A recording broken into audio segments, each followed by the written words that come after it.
अहियापुर हत्याकांड में नामजद आरोपी महेंद्र सिंह को रिमांड पर लेने की पुलिस की कोशिश पर अधिवक्ता ने बड़ा सवाल खड़ा करते हुए पूछताछ करने वाले अधिकारियों की संपत्ति का ब्यौरा मांगा है।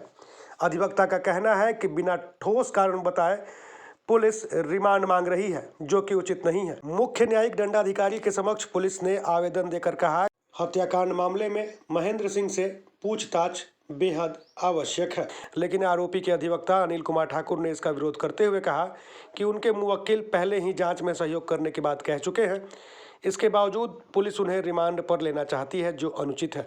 अधिवक्ता ने कोर्ट से मांग की कि यदि रिमांड मंजूर किया जाता है तो पूछताछ करने वाले सभी अधिकारियों का नाम, पदनाम, मूल वेतन, पिछले 5 वर्षों की घोषित संपत्ति और देनदारी की जानकारी दी जाए। साथ ही यह भी बताया जाए कि ये विवरण लोकपाल या लोकायुक्त के समक्ष प्रस्तुत किए गए हैं अथवा नहीं। अधिवक्ता का तर्क है कि इस जानकारी से पूछताछ में निष्पक्षता सुनिश्चित हो सकेगी। सीजेएम ने आवेदन पर विचार करते हुए उचित आदेश जारी करने की बात कही है। इसी बीच बक्सर एसपी शुभम आर्य ने बताया कि इस हत्याकांड के 3 अन्य आरोपी संतोष, मनोज और बटेश्वर ने न्यायालय के समक्ष आत्मसमर्पण कर दिया है। पुलिस अब इन तीनों को भी रिमांड पर लेने की प्रक्रिया में जुटी है ताकि पूरे घटनाक्रम की गहराई से जांच हो सके। एसपी ने यह भी कहा कि सभी आरोपियों के पास मौजूद लाइसेंसी हथियारों की समीक्षा की जा रही है। इन हथियारों के लाइसेंस रद्द करने की सिफारिश जिलाधिकारी को भेज दी गई है। जल्द ही लाइसेंस निरस्त किए जाने की संभावना है। आइए सुनते हैं क्या कहा अधिवक्ता ने और एसपी ने क्या बयान दिया। राजपुर थाना कांड संख्या 180/2025 सरकार बनाम मनोज सिंह यादव वगैरह में महेंद्र सिंह ये सरेंडर किए और को तैयार, जहाँ भी इन्वेस्टिगेशन हो उसके लिए तैयार। लेकिन इसमें एक पिटीशन आया है प्रोसिक्यूशन की तरफ से कि उनको पुलिस रिमांड पर ले जाए। उसका हमने ऑब्जेक्शन दाखिल किया है। ऑब्जेक्शन में हमने कहा है कि कोई भी वैसा कारण नहीं दिया गया कि क्यों इनको रिमांड किया जाए। ये केस किसी भी नेचर का हो, लेकिन उसके लिए उनको देना होगा कि कस्टोडियल इंट्रोगेशन जो है सो इसमें आवश्यक है। क्यों आवश्यक है? और इसमें हमने और भी ग्राउंड दिया है, लेकिन इसमें हमने दिया है कि क्योंकि हम फर्स्ट फेयर जस्टिस चाहते हैं, इसलिए जो इंट्रोगेट कर रहा है उसको फेयर होना होगा।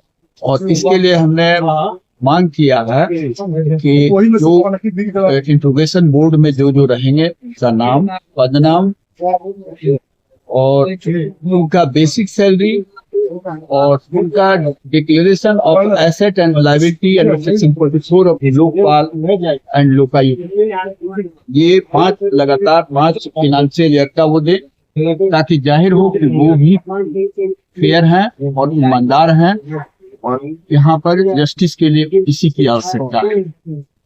मेरे इस आवेदन पर माननीय मुख्य न्यायिक दंडाधिकारी कंसीडर करने की बात कहे हैं और उन्होंने कहा कि ठीक है, इस पर हम उचित आदेश पाएंगे। धन्यवाद जी। राजपुर थाना अंतर्गत में जो ट्रिपल मर्डर हत्याकांड है उसमें 3 जो आरोपी हैं, मनोज यादव, संतोष यादव एवं बटेश्वर यादव, इन्होंने आज माननीय न्यायालय में आत्मसमर्पण किया और जल्दी ही रिमांड पे लेकर आगे कार्रवाई की। जो लाइसेंसी अधिकार है उसके कैंसिल करने के संबंध में हम लोगों की तरफ से जो है डीएम कार्यालय में दिया जा चुका है। पहले से जल्दी वो भी सभी आदेश पाए थे।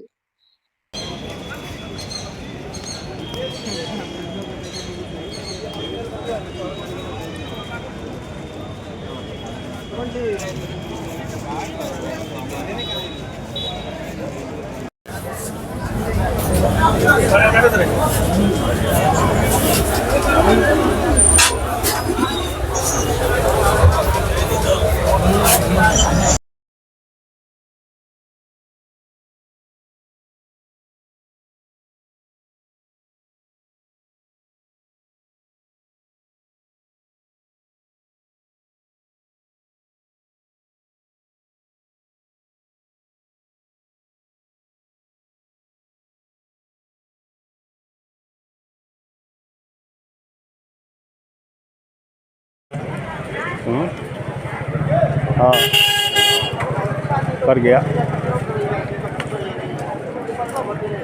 ये तीनों है सरेंडर कर गए।